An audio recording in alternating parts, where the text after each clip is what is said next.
intervene and say, no, no, no, adharma is happening. You have to be 100%, you have to be bad. And when he or she is 100% bad, it does not mean that they are accruing pap. No. Once their job is done, they go back to him. They get award for being 100% villain.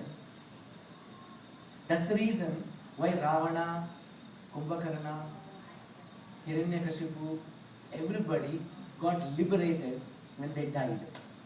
They went back to Vaikuntha. We always wonder, oh, I'm doing so many good deeds. How come good things don't happen to me? So many other people are doing so many bad things. Now this is going to shock you. Some of the people, including probably even Hitler or some of the negative personalities that we have seen in over here, if they came in with the seeds of desire of being 100% pure, that is their role in this movie called life, they had done their job. They did not acquire any papam, they did not acquire any punya. They were redeemed at the end of the day. It was done. Papa punya is very, very funny concept. It's a paradox, not based on what we think is right and what we think is wrong. Because what we think is right or wrong is subject to desha, kala, nimitta.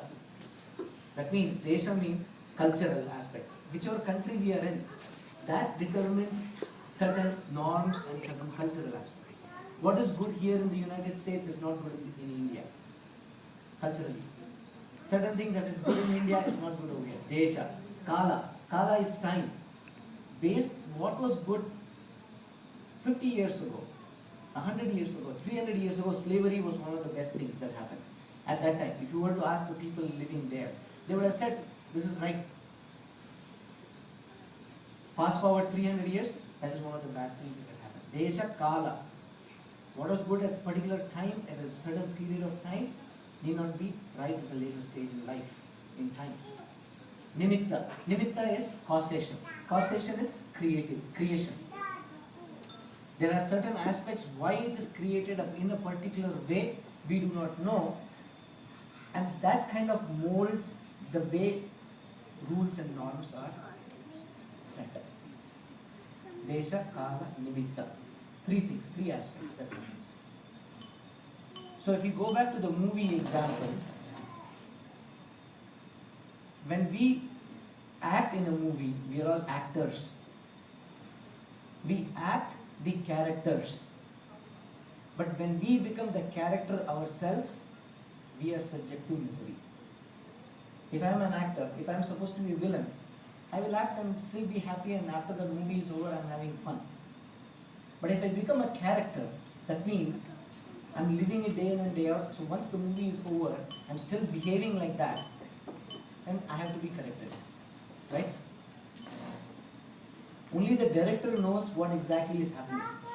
So even if you go to the hero and say, what's the storyline? He will say, I know only my part. I do not know what the full story is. You have to go to the director.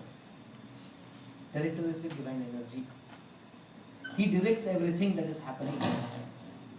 Whether you are on the papam side, whether you so-called papam. That's why in my previous Pravachan last month, I mentioned there is no papam, there is no punyam. But then for that conclusion to happen, we have to follow certain things, certain aspects we have to do. We will get into that later on. Papam is an iron shackle. Punya is a golden shackle. For both, I have to be bound back to spend that papam and spend that punya. Both. And people say, I'm doing so many good things today. I'm expecting good things. There's a saying which says, what goes around comes around, kind of a thing. And they wonder, I did charity, I did so many things. Why is it that punya is not happening to me? It is very hard to figure out that. Because once you're doing it, now my family members are there, community is there, society is there. Each one of these karmic influences are coming. It becomes very convoluted. It becomes very, very messy. You cannot draw a one-on-one relationship to a good deed that I did today to say, oh, I'm going to get something a week from now.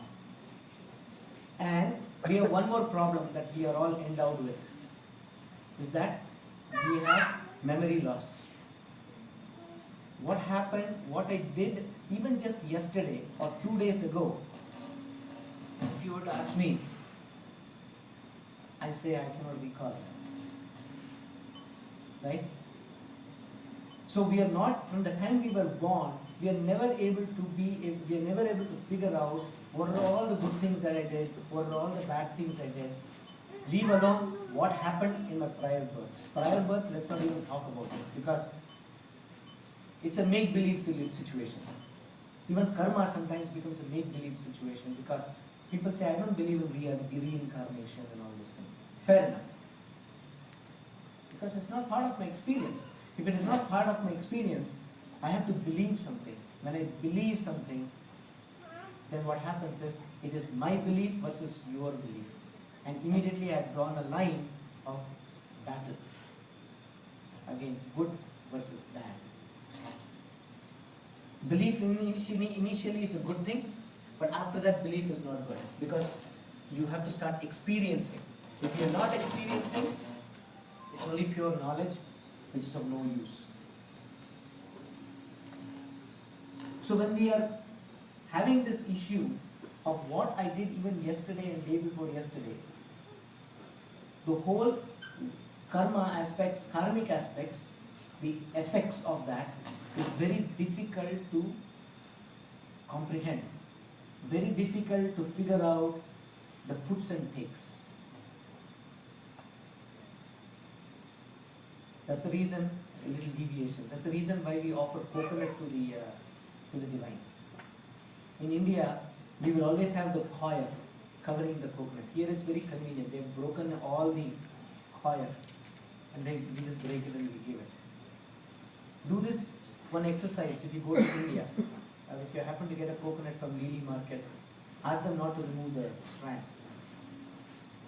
And say that I am going to peel out the coir which is covering the coconut.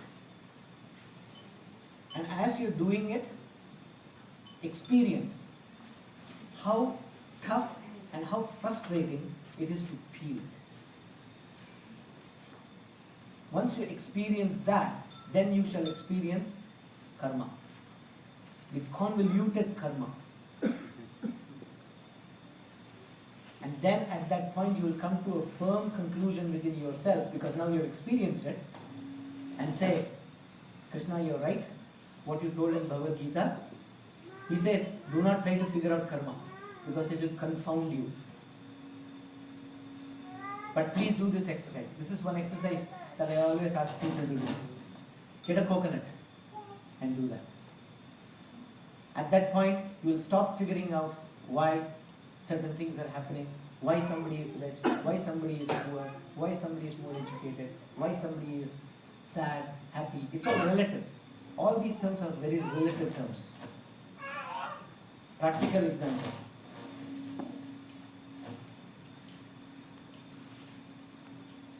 So when karma, going back again,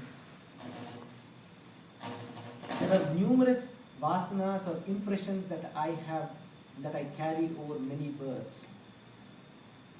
That is called sanchita karma. Sanchita karma, that which has been accumulated over many births.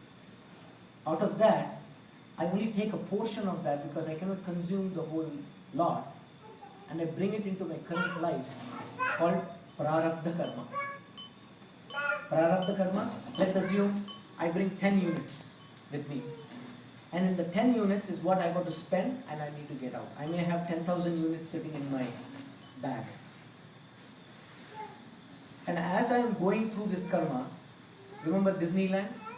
I want to enjoy only those 3 things. I want to just go through that and I'm done and I want to get out. But what happens sometimes when we are bringing our negative emotions through the Pancha Indriyas, anger, jealousy, hatred, envy, greed, then what happens is that more and more karmas get formed.